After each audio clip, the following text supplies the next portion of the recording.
Tonight, work to resume on Itam Industrial Park in its local government area.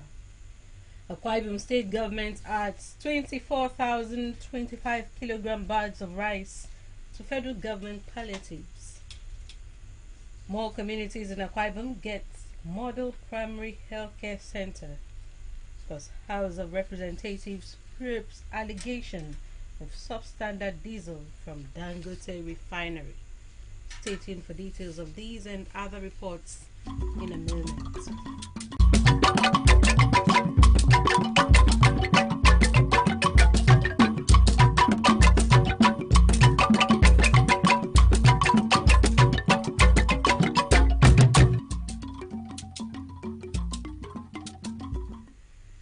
Hello, good evening. Welcome to the news. My name is Mercy Ekere.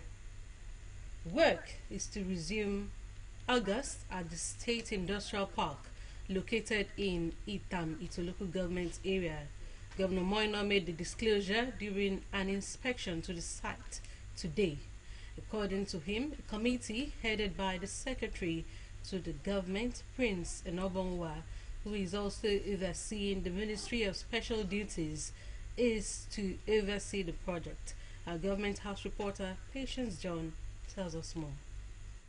Concluding the tour of the industrial park, Governor Moino, while speaking with Government House reporters, said he was at the park to have a first-hand information and comparing notes with the submission by the consultant and announced commencement of work at the park next month. I came here today to see for myself the site. You know, there was a time I came here we had to demolish. We've set up a committee made up of all of the ministries that have things to do here, headed by the Secretary to Government, who is also overseeing the Special Duty Ministry for now. Let me link what is on the plan that have been put together by our consultant to the physical structure on the ground. Governor said he will continue with incomplete projects initiated by previous administrations that align with his Arise agenda. There's need to keep interpreting our Arise agenda, the vision, and one of it was to work on this industrial park, get it facilitated, get power here, get water here. Once we do that, we can concentrate development in one area that has been earmarked not by my administration, by long administration. I think the administration of Architect Obon Victor Atta.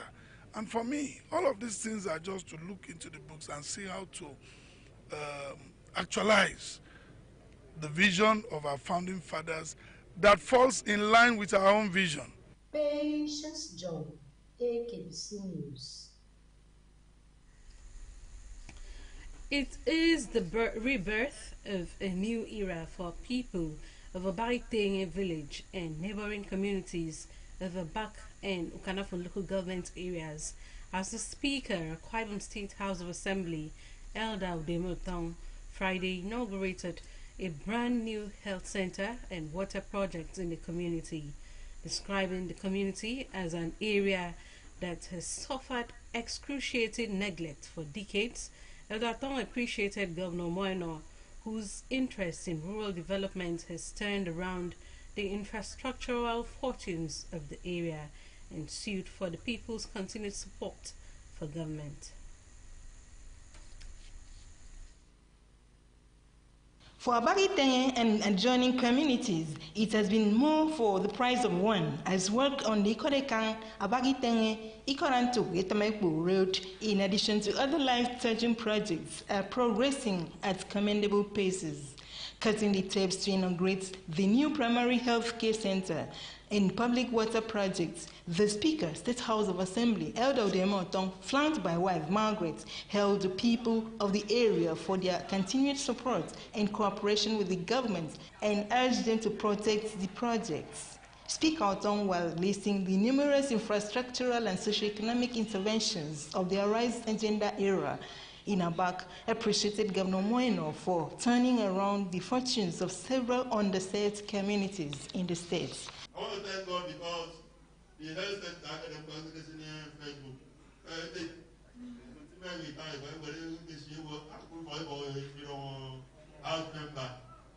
I'm thanking His Excellency, the Governor of Akbc for giving me this opportunity.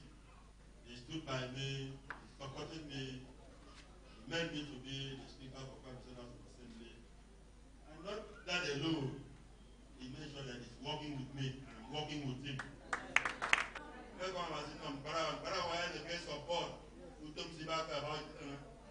Support the workers, support. The chairman, Abak Local Government Transition Committee, represented by the secretary in the council, Mr. Nathaniel Sam, community leaders and other stakeholders applauded Governor Moeno's knack for rural development and held Speaker Tong's people-centric representation. Part of the campaign train,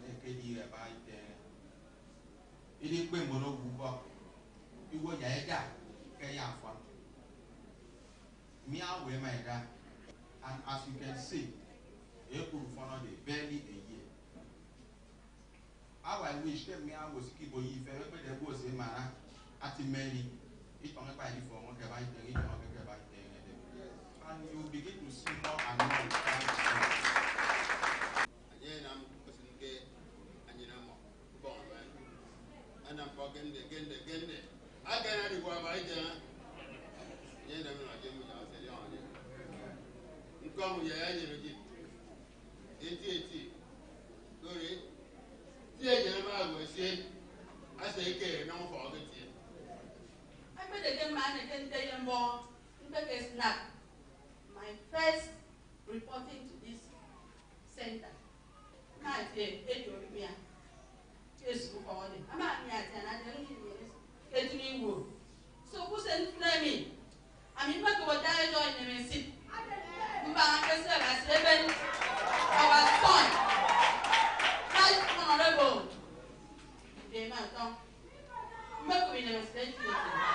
Some women from the area were full of gratitude to Governor Moeno and Speaker Otong for giving their community a lifeline to life-touching projects.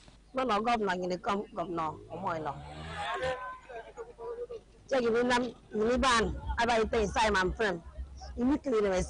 Ibang agin speaker honorable Tong nang abasi abu yekire mamo anam no bang tere edo serum from ko mi bi ko nye ni bisu sana ke kam anyeri eri na agiri ba agiri simen ke nye na mufana na ajeneji abenne jeneji ke nyang ke nye benne nyenge ba ite ke anya mfine ne bi useni ne mesiru useni dara.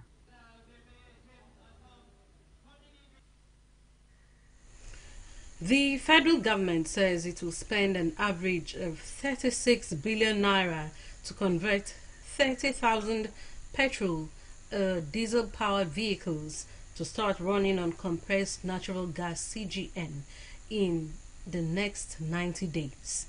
The project director and chief executive officer of the Presidential Compressed Natural Gas Initiative, Michael Oluwagbemi, made government's decision known during a park-to-park CGN mobilization program held at Ojota Park in Lagos. Oluwagbemi said President Tinubu is taking steps to ensure transporters use CGN to replace high-priced petrol and diesel, which will reduce the cost of transportation and by extension the rising cost of food items.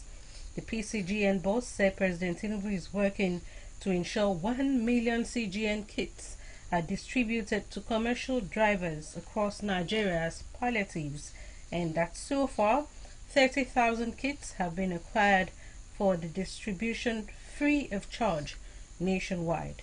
The compressed national natural gas, Mr. Akbc speculated will be sold at about 250 naira per kilogram. As senior advocate of Nigeria, Afam Osigwe has emerged president of the Nigerian Bar Association (NBA) after winning the presidential election. Osigwe, who is a former general secretary of the NBA between 2014 and 2016, polled 20,435 votes, which was more than half of the total ballots cast for the presidential position, to defeat his two rivals. Tobina Erojikwe came second with 10,998 votes, while Chukwu Kizom SAN, who announced withdrawing from the race in the middle of the election on Saturday, came third with 9,018 votes. The election for the president, restricted to eligible candidates from the eastern zone of the NBA, has strict zoning arrangements to fill the position for the next 2 years. You're watching Akbc 45 News. We have more reports after this time out this day. Everything you go through in life is preparing you for your next assignment. My father was a police officer, so I lived in the barracks. A barracks like a mini in Nigeria, you find everybody there. My dad's salary, of course, couldn't meet the family income, so I had to sell soft drinks for my mother so that we can make up the family income. I used to take soft drinks from our home and I'll go to the airport and sell. It was fun. I didn't know I was going to ever get into hotel business. So eventually, my coke hawking helped me later in life when I started running my hotel. Those little things you did became building blocks for my later days in life. And you know what? My house was built on the same street I used to go through to hawk. And so everybody that saw me hawk these soft drinks for my mother, when I bought a land there and built my house, all of those people were still alive. It's like, some of them had to break their children. Look at me mentor these kids. Today, when I drive around the streets, sometimes you find people sell and you stop by. I just remember, it used to be like this. That hawking has helped me today to be able to serve the people. Accept the things you can't change and change the things you can, and ensure that you just have the fear of God in you. I think the only person that can stop you from achieving what God has set out for you is you.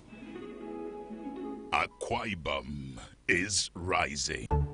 Akwa Ibom is truly a state in forward motion. With the advent of this golden era, we are driving entrepreneurship and creating employment for youth with a Ibom-led initiative. We are alleviating pressure on the parents of our school-age children by providing them with free and compulsory education, school uniforms, shoes, and millions of exercise books. We are building model primary schools across the state. We have paid more than 16 billion naira in gratuity to retired civil servants and leave grant to teachers and local government workers. Our road infrastructural maintenance efforts spans all the 31 local government areas in the state. We are constructing dualized roads and bridges on multiple fronts. Also, we've constructed 20,000-seater amphitheater at the Unity Park, Uyo, to further drive tourism. Our rise agenda is working. I need the police that can respond to emergencies fast. I want the equipment I need to do my job.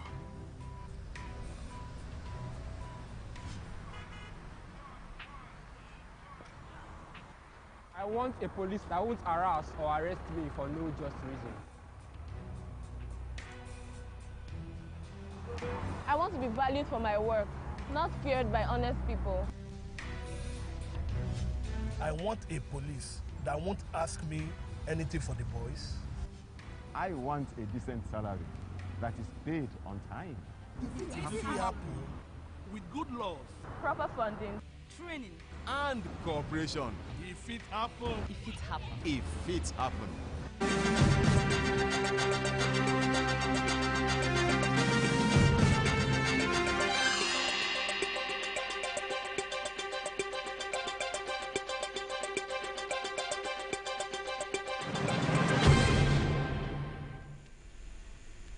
Welcome back to the news.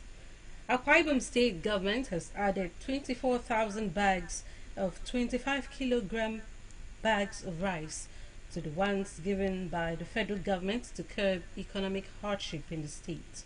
The initiative, according to the Commissioner for Agriculture and Rural Development, Dr. Fionfo, while briefing press Friday, is to reach families with much needed support.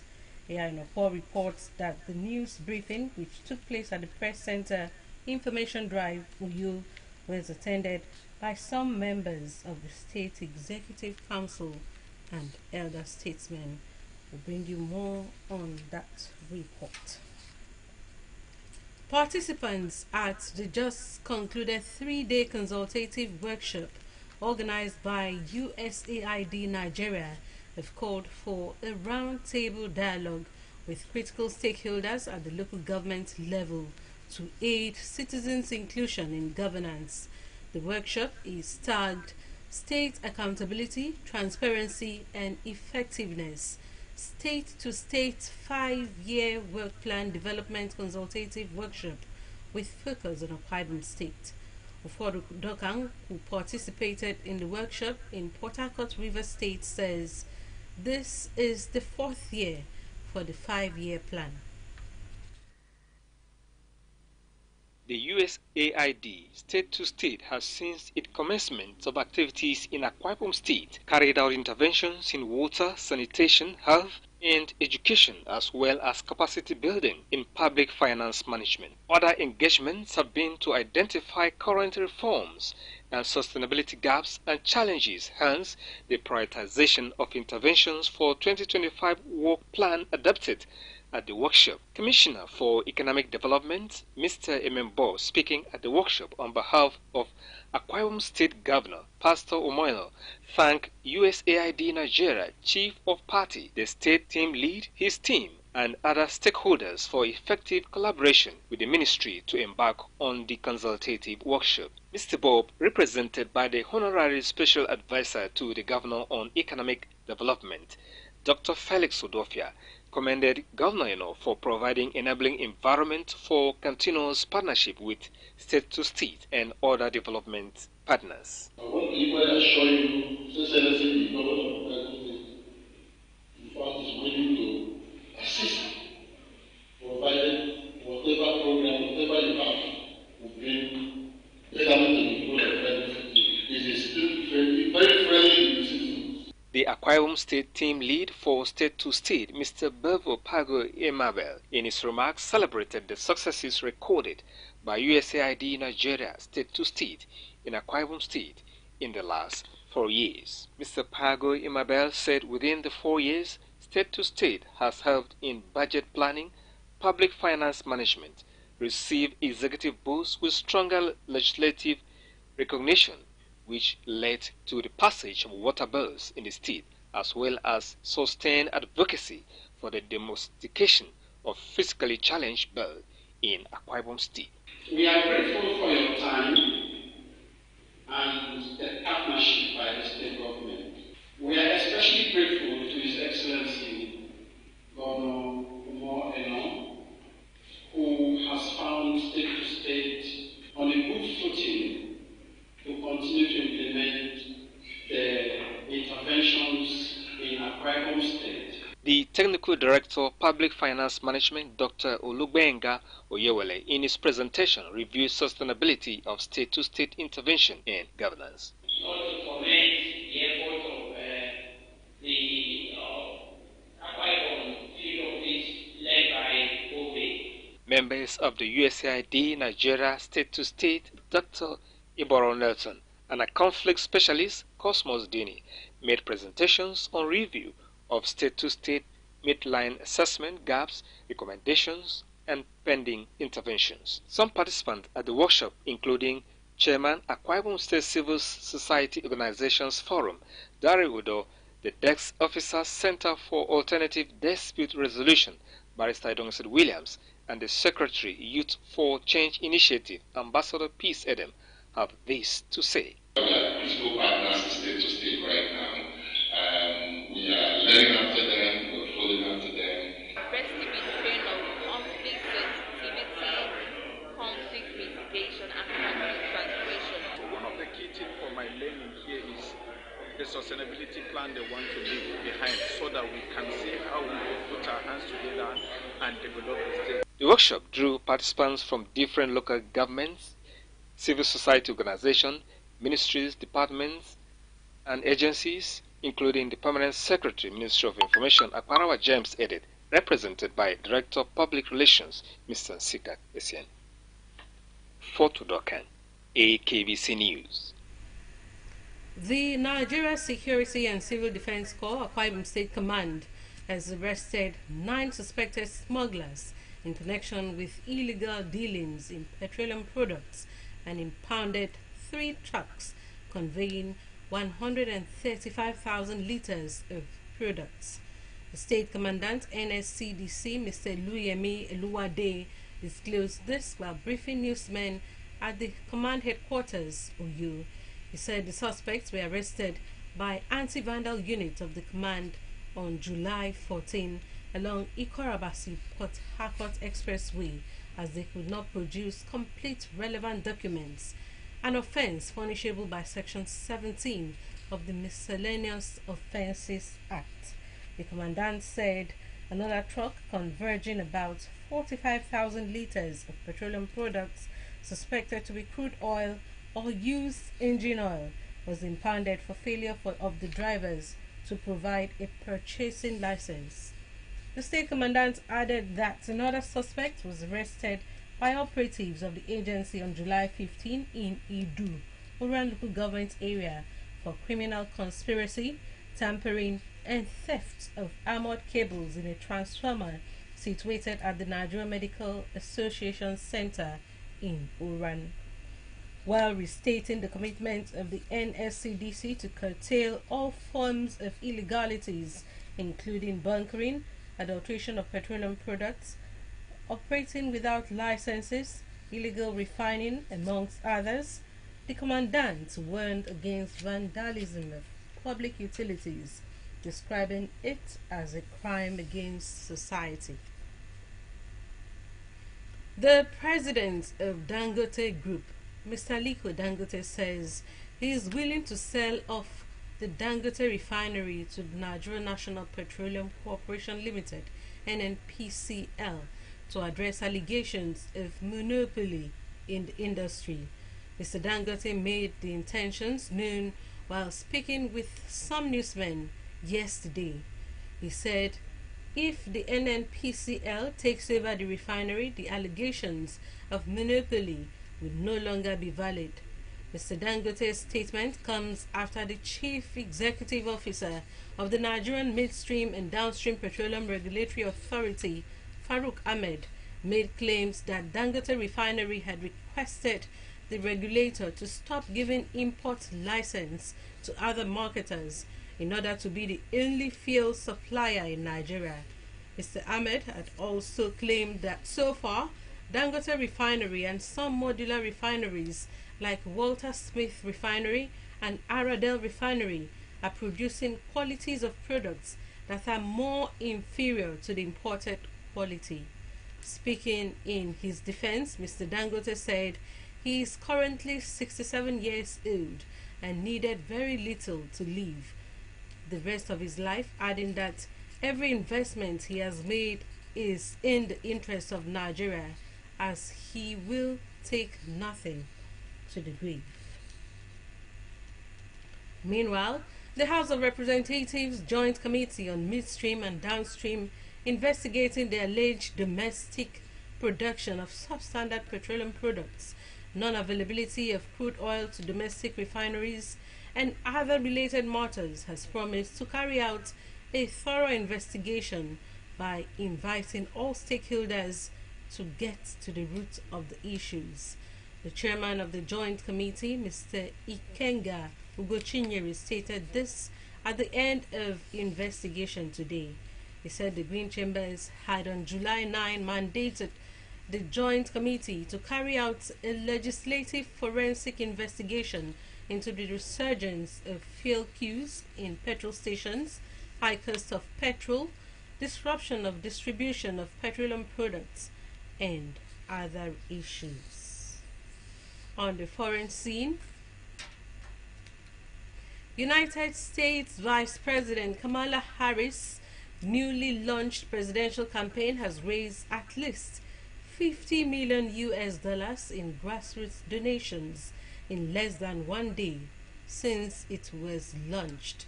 This comes on the heels of U.S. President Joe Biden's surprise announcement yesterday that he is ending his teetering re-election campaign and his swift endorsement of Vice President Kamala Harris to replace him at the top of the Democratic ticket. Meanwhile, Republicans are scrambling to rework a Trump campaign that was built to defeat Joe Biden in one capable of defeating a very different opponent. Renowned U.S. Democrats, including top Democrat Nancy Pelosi, has officially endorsed Kamala to helm the Democratic ticket in the race against Donald Trump. And on that note, we conclude our package tonight. But just before we go, a quick reminder of some stories that made headlines. We told you that work is to resume August 2024 at the State Industrial Park located in Itam, Itu local government area. Governor Moino made the disclosure during an inspection to the site today. According to him, a committee headed by the Secretary to the government, Prince Enobonwa, who is also overseeing the Ministry of Special Duties, is to oversee the project. We also told you that participants at a just concluded 3-day consultative workshop organized by USAID Nigeria have called for a roundtable dialogue with critical stakeholders at the local government level to aid citizens' inclusion in governance. The workshop is tagged State Accountability, Transparency and Effectiveness, State-to-State Year 5 Work Plan Development Consultative Workshop with focus on Akwa Ibom State. That's a package tonight. Thanks for your time. My name is Mercy Ekere. From me, it's good night.